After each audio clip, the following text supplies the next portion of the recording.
সবাই এখন নিজের নিজের প্রিয় দলকে নিয়ে স্বপ্ন দেখছে। কেউ বলছে আর্জেন্টিনা, কেউ বলছে ফ্রান্স, কেউ বলছে স্পেন। কিন্তু আমি একটা কথাই বলবো, সব শেষে বিশ্বকাপটা উঠবে ব্রাজিলের হাতেই। কারণ ব্রাজিল শুধু একটা দল নয়, এটা ফুটবলের আরেক নাম।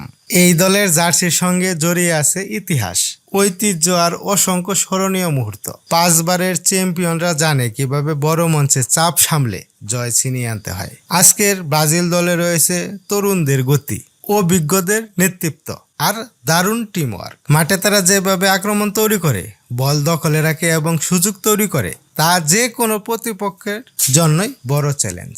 অনেকেই বলছে ব্রাজিলের সময় শেষ, কিন্তু ইতিহাস বারবার দেখিয়েছে যখন ব্রাজিলকে অবমূল্যায়ন করা হয় তখনই তারা সবচেয়ে শক্তিশালী হয়ে ফিরে আসে। বড় দলগুলোকে হারিয়ে কঠিন পথ পেরিয়ে ট্রফি জেতার ক্ষমতা তাদের আছে। ফুটবলে শেষ বাঁশি না বাজা পর্যন্ত কিছুই নিশ্চিত নয়। তবুও একজন ব্রাজিল সমর্থক হিসেবে আমার বিশ্বাস, সব বাধা পেরিয়ে, সব সমালোচনার জবাব দিয়ে সবশেষে বিশ্বকাপ ট্রফিটা আকাশে তুলবে ব্রাজিল। তাই অপেক্ষা করুন, সময়ই বলে দিবে কার ভবিষ্যৎবাণী সত্যি হয়। আর যদি আমার বিশ্বাস ঠিক হয়, তাহলে আবারও পুরো বিশ্ব দেখবে ব্রাজিলের সাম্বা উদযাপন, হলুদ সবুজ জার্সিতে উল্লাস আর চ্যাম্পিয়নদের হাসি। কারণ সবশেষে বিশ্বকাপটা ব্রাজিলই নেবে।